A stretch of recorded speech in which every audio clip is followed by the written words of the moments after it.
فرما رہا ہے کہ اللہ نے تمہارا نام مسلم رکھا ہے، لہذا اگر تم فرقوں میں بٹو گے تو مسلمان نہیں، تم شیعہ ہو تو مسلمان نہیں، تم سنی ہو تو مسلمان نہیں، تم دیوبندی ہو تو مسلمان نہیں، تم بریلوی ہو تو مسلمان نہیں، تم سلفی ہو تو مسلمان نہیں، تم خلفی ہو تو مسلمان نہیں۔ اگر تم نے تقسیمیں کر لی ہیں، فرقے بنا لیے ہیں، جتھے بنا لیے ہیں، الگ الگ حلقے بنا لیے ہیں، ایک دوسرے کو کافر کہتے ہو، اس ملت سے نکالنے میں لگے ہوئے ہو، تو نبی کا کام یہ تھا، اور ہر نبی کا، کہ لوگوں کو جہنم سے کھینچ کے جنت کی طرف لائیں۔ اور تم اتنے بڑے مجرم ہو، ایسے بڑے پاپی ہو، اتنے بڑے جرائم پیشہ انسان ہو کہ جو جنت جانا چاہتے ہیں ان کو پکڑ کے کہتے ہو یہ کافر ہے، اس کو جہنم میں ڈالتے ہو۔ تم سے زیادہ کوئی بدقسمت، تم سے زیادہ کوئی منحوس وجود ہے؟ صاف صاف اللہ نے فرمایا وَاعْتَصِمُوا بِحَبْلِ اللَّهِ جَمِيعًا وَلَا تَفَرَّقُوا،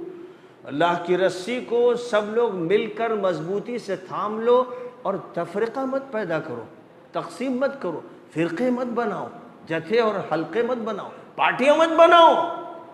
اس سے زیادہ صریح الفاظ کیا ہو سکتے ہیں؟ کھول کر ہندی کی چندی کر دی قرآن پاک نے۔ لیکن جن کے دماغوں میں خلل ہے، دل میں فساد ہے، باطن ان کا سیاہ ہے، دشمنوں کے ایجنٹ ہیں، اور جو دشمن چاہتا ہے کہ ہمیں توڑ کے رکھ دے، آپس میں لڑوا دے، ہمارے سر پڑوا دے، وہی وہ کرتے ہیں، وہی زبان بولتے ہیں، ویسے ہی فتوے دیتے ہیں، ویسے ہی باتیں کرتے ہیں۔ تو یہ امت کے دشمن ہیں، یہ امت کے خطرناک دشمن ہیں۔ یہاں اللہ تعالیٰ صاف اعلان کر رہا ہے کہ ہوا سماکم المسلمین، اللہ نے تمہارا نام مسلم رکھا ہے، لہذا تمہیں اپنا تعارف جب بھی کرانا ہے تو یہی میں مسلم ہوں، میں مسلم ہوں۔ اس کے علاوہ کسی اور نسبت سے اگر تم تعارف کراتے ہو تو تم گھٹیا آدمی ہو، ذلیل آدمی ہو، مردود ہو، منحوس ہو، اور تمہاری وجہ سے امت ٹوٹی اور ٹوٹ رہی اور ٹوٹے گی۔ اس لیے یہ لفظ چلنے نہیں دینا ہے اور فرقوں کا خاتمہ کر دینا ہے، پوری امت کو سی سپلائی ہوئی دیوار بننا ہے، پوری امت کو متحد ہونا ہے، ہر طرح کے انتشار کو ختم کر دینا ہے۔ وہ لفظ بولنا ہی نہیں ہے جس لفظ سے تفریق کی بو پیدا ہوتی ہو، وہ لفظ استعمال کرنا ہی نہیں ہے جس سے لوگ الگ الگ ہوتے ہوں، وہ لفظ حرام ہے۔ اب اللہ نے جو فرمایا کہ ہوا سماکم المسلمین من قبل، پہلے بھی اللہ نے تمہیں مسلم کا، نوح مسلم تھے، ابراہیم مسلم تھے، اسماعیل مسلم تھے، اسحاق مسلم تھے، سارے پیغمبر مسلم، آدم مسلم، حوا مسلمہ تھی۔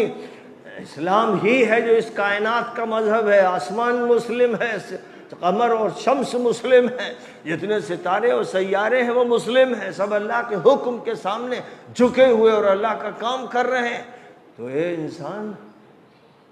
امت مسلمہ میں تجھے شامل کیا گیا۔ امت اسے کہتے ہیں جو جڑی ہوئی ہو، جو آپس میں مربوط ہو۔ امت ریوڑ کو نہیں کہتے ہیں، امت ڈنگروں کو نہیں کہتے ہیں، امت چارہ کھانے والوں کو نہیں کہتے ہیں، باڑے میں رہنے والوں کو نہیں کہتے ہیں، بکھرنے والوں کو امت نہیں کہتے ہیں۔ یہ لفظ جو ہے امت یہ بولا ہی جاتا ہے ان لوگوں پر جو ایک جماعت ہو، ایک امت ہو، ایک طاقت ہو، ایک ذہن ہو، ایک دل ہو، وہ امت ہے۔ تو یہ فرمایا کہ اللہ تعالیٰ نے پہلے بھی سب کو مسلمان بنایا تھا اور تمہیں بھی اللہ نے مسلمان بنایا، اور ایک امت مسلمہ کی حیثیت سے تمہیں اٹھایا ہے، کھڑا کیا ہے۔ کیا کرنا ہے؟ لِتَكُونُوا شُهَدَاءَ عَلَى النَّاسِ، تاکہ تمام انسانوں کے سامنے تم اس حق کی گواہی دے دو، اس حق کو بیان کرو۔ آپ دیکھ رہے ہیں کہ اللہ تعالیٰ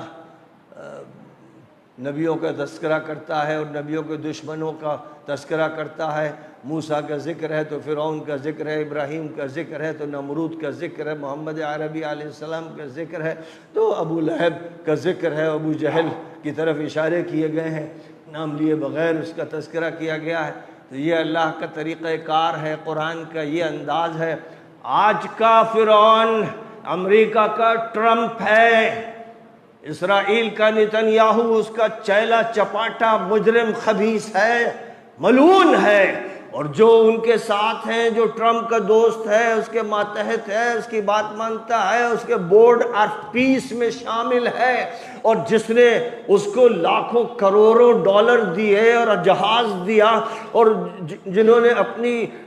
مسلمان لڑکیوں کا اس کے سامنے ناچ کروایا، اور جو اس کے ساتھ بھی ڈانس کرتے رہے، جو بادشاہ مملکت ڈانس کرنے کا مظاہرہ ٹرمپ کے ساتھ، اس کی بیوی کے ساتھ، اس کی ننگی لڑکی کے ساتھ کرتے رہے، یہ سب مجرم ہیں،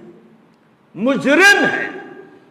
ان کے جرائم میں شک کرنے والا مجرم، اس کا اسلام سے کچھ لینا دینا نہیں، جائے جہنم میں۔ اللہ کو ضرورت نہیں تمہارے اسلام کی، اللہ کو ضرورت نہیں تعداد بڑھانے کی، اللہ انہی کا مالک ہے، یعنی اللہ انہی کو نوازتا ہے اور ان کی نصرت فرماتا ہے، جو ایسے ہوں جن کو سورۃ الصف میں فرمایا ان اللہ یحب الذین یقاتلون فی سبیل صفا کأنہم بنیان مرصوص۔ اللہ ان سے محبت کرتا ہے، اپنے بندوں میں ان کو چاہتا ہے جو اس کے راستے میں جنگ کرتے ہیں دشمنوں سے، اس طرح جیسے وہ صف ایک صف ہو، سیسہ پلائی ہوئی دیوار کی طرح۔ وہ ہیں مسلمان، وہ ہیں اس امت کے گواہ، ان کو پوری دنیا کے سامنے یہ گواہی دینا ہے کہ ہم اللہ کے بندے ہیں، ہم آخری نبی کے امتی ہیں، ہم قرآن پاک کو ماننے والے ہیں، ہم نے اسلام کو مانا ہے، اسلام کا کوئی متبادل نہیں ہے،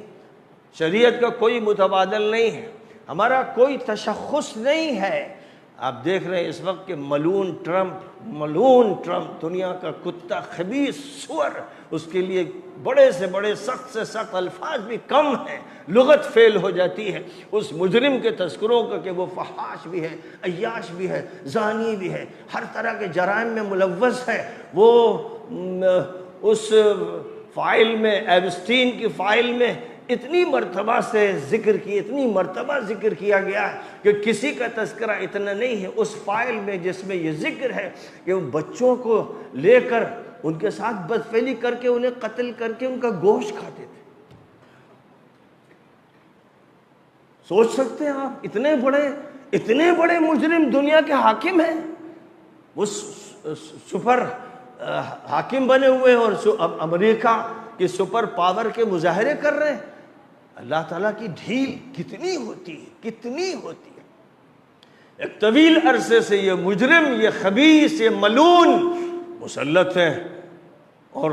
عرب ان کے غلام بنے ہوئے ہیں،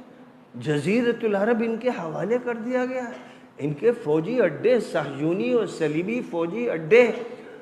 سعودی مملکت میں، شمال میں ہیں، جنوب میں ہیں، مشرق میں ہیں، مغرب میں ہیں، بحر احمر میں ہیں، بحر عرب میں ہیں، اور بحر فارس میں بھی تھے۔ تو اللہ کا یہ کرم ہوا کہ ایران کے مجاہدوں نے یہ فیصلہ کیا کہ امریکہ سے ہماری تو لڑائی ہے ہی ہے 40-45 سال سے، وہ مجرم تو ہمارے اوپر پابندیاں لگاتا رہا اور جرائم کرتا رہا، لیکن یہ عرب کے جو چھٹ بھئیے اور یہ ذلیل اور یہ امریکہ کے جو کتے ہیں جنہوں نے اڈے قائم کر رکھے ہیں، ان کے اڈوں کو نشانہ بنانا ہے، ان کو توڑ کے رکھ دینا ہے، امریکہ کی سپریمیسی کا خاتمہ کر دینا ہے، اسرائیل کو جلا کے رکھ دینا ہے، بھون کے رکھ دینا ہے۔ یہ فیصلہ اللہ نے کروایا، یہ کسی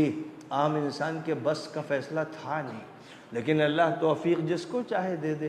ظاہر ہے کہ جن کو اللہ نے کربلا کی نسبت عطا فرمائی اور حضرت علی علیہ السلام کی صفین کی نسبت عطا فرمائی، اور خوارج سے انہوں نے مقابلہ کیا، اور کس سے مقابلہ ان کے مقدر میں لکھا گیا، تو جنہوں نے اس نسبت کو زندہ رکھا ہے وہ نسبت اتنی طاقتور ہے کہ پھر اس کے بعد بے غیرتی نہیں ہو سکتی، بے حمیتی نہیں ہو سکتی، جانیں قربان ہو سکتی ہیں، شہادتیں ہو سکتی ہیں، اور شہر کے شہر تباہ ہو سکتے ہیں، یہ ہو سکتا ہے، لیکن سودا نہیں ہو سکتا ہے۔ اور چونکہ اللہ تعالیٰ نے امت کو گواہ بنایا ہے، اور گواہ حق کا بنایا ہے، اسلام کا گواہ بنایا ہے، نبی پاک علیہ السلام کی حقانیت کا گواہ بنایا ہے، اللہ نے اپنی وحدانیت کا گواہ بنایا ہے۔ ہم اگر گواہ ہیں اور پوری انسانیت کے سامنے گواہی دینے کا کام کر رہے ہیں تب ہم مسلمان ہیں، اور اگر ہم یہ گواہی پوری انسانیت کے سامنے نہیں پیش کر رہے ہیں، بس اپنے کام میں الجھے ہوئے ہیں اور ادھر ادھر کی باتیں کرتے ہیں جن سے امت ٹوٹتی ہے، بکھرتی ہے، کمزور ہوتی ہے، ذلیل ہوتی ہے، اور صہیونی اور صلیبی کتوں کا نوالا بنتی ہے، اور ہمارے بچے اور ہماری بچیاں وہ گرفتار کی جاتی ہیں، پکڑی جاتی ہیں، ان کو کہیں نہ کہیں سے اٹھا لیا جاتا ہے، پھر اس کے بعد ان کا خون نچوڑا جاتا ہے، اس سے روٹی تیار کی جاتی ہے، وہ یہودی کھاتے ہیں، یہ ان کے یہاں کی رسم ہے، اور جو بھی ان کے ساتھ ہیں پھر ان کے لیے ان بچوں کا گوشت پکایا جاتا ہے اور وہ کھلایا جاتا ہے۔ ایسے مجرم دنیا میں کبھی گزرے نہیں تھے۔ قوم لوط اور قوم عاد اور قوم سمود، سب کے جرائم ان کے مقابلے میں کم تھے، ہلکے تھے، اس لیے ان سے ٹکرانا فرض ہے، اور جو ان سے نہیں ٹکرا رہا اور ان کے اڈے ختم نہیں کر رہا اور ان سے اپنی دوستی کے خاتمے کا اعلان نہیں کر رہا، خدا کی قسم وہ کافروں کا ایجنٹ ہے، خدا کی قسم وہ صہیونی ہے۔ اور یہ اللہ کہہ رہا ہے، اللہ کہہ رہا ہے، یا ایھا الذین آمنوا لا تتخذوا اليہود والنصارى اولیاء بعضهم اولیاء بعض ومن یتولہم منکم فانہ منہم۔ اے ایمان والو، ان یہودیوں کو، عیسائیوں کو، صلیبیوں کو، صہیونیوں کو، ظالموں کو، مجرموں کو اپنا دوست مت بناؤ، یار مت بناؤ، تعلقات ان سے مت قائم کرو، اور اپنا دین اور اپنی دنیا اور اپنی مملکت ان کے حوالے مت کرو۔ یاد رکھو کہ جو بھی ان کے ساتھ تعلق قائم کرے گا وہ انہی میں شمار کیا جائے گا۔ اب بتاؤ کہ قرآن اتنے صراحت کے ساتھ فتویٰ دے رہا ہے، اور کسی بھی قرآن کے ترجمے کو دیکھ لو، کسی نے بھی کیا ہو، اس کے علاوہ کوئی ترجمہ کر نہیں سکتا، تو اتنا کھلا ہوا فتویٰ اللہ کا موجود ہے، اور جو نیچے زمین پر مولوی ہے، چپڑ قناتی، ذلیل، طماع، حریص، دنیا کے وہ بادشاہوں کی جوتیوں کے اٹھانے والے، ان کے درہم و دینار اور ڈالر اور ریال کے چکر میں پڑے رہنے والے، وہ ان ظالم حکمرانوں کی تعریفیں کر رہے ہیں، وہ ان کے لیے قصیدے پڑھ رہے ہیں اور ان کے لیے مدحیں پیش کر رہے ہیں۔ ذلت کی کوئی انتہا نہیں، ذلت کی کوئی انتہا نہیں۔ اس لیے یاد رکھو کہ جو بھی ان ظالموں، مجرموں، صہیونی اور صلیبی دوستوں کی تعریف کرے، اس سے نفرت کرو، اس سے کراہت کرو، اس سے دور ہو، اس سے اپنے کو بچاؤ، اور یہ سمجھو کہ یہ تمہیں بھی کھا جائے گا، یہ چاٹ جائے گا۔